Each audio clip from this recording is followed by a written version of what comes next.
നമസ്കാരം. ബെട്ട ന്യൂസ് ക്യാപ്സ്യൂളിലേക്ക് സ്വാഗതം. പവൻ ഗോൾ തിരൂർ. താമിർ ജിഫ്രിക്കൊപ്പം MDMAയുമായി പിടിയിലായിരുന്ന പ്രതി വീണ്ടും മയക്കുമരുന്നുമായി അറസ്റ്റിൽ. പെരുവള്ളൂർ സ്വദേശി ആബിദിനെയാണ് വയനാട്ടിൽ നിന്നും പിടികൂടിയത്. 80 ഗ്രാമോളം MDMAയും ഇയാളിൽ നിന്ന് പിടിച്ചെടുത്തു. താനൂരിൽ കസ്റ്റഡിയിൽ മരിച്ച താമിർ ജിഫ്രിയെ അറസ്റ്റ് ചെയ്ത കേസിൽ 3ാം പ്രതിയായിരുന്നു ആബിദ്.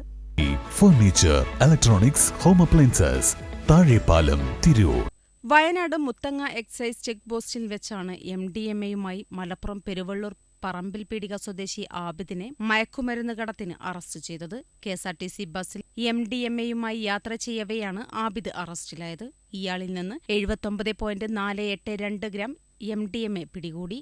ബംഗളൂരുവിൽ നിന്നും ബത്തേരിയിലേക്ക് വരുന്ന KSRTC ബസ്സിലെ യാത്രക്കാരനായിരുന്നു ആബിദ്. ബംഗളൂരുവിൽ നിന്ന് കോഴിക്കോട്ടേക്ക് MDMA കടത്തുകയായിരുന്നു ആബിദിന്റെ ലക്ഷ്യം. മുത്തങ്ങ എക്സൈസ് ചെക്ക് പോസ്റ്റിൽ എക്സൈസ് ഇൻസ്പെക്ടർ GM മനോജ് കുമാറിന്റെ നേതൃത്വത്തിൽ നടത്തിയ പരിശോധനയിലാണ് ആബിദ് പിടിയിലായത്. പ്രിവന്റീവ് ഓഫീസർമാരായ Abdul Salim, Ranjith PV, civil excise ഓഫീസർമാരായ K Hashim, PC Sajith, K Aswathy, Akhila എന്നിവരും പരിശോധന സംഘത്തിലുണ്ടായിരുന്നു.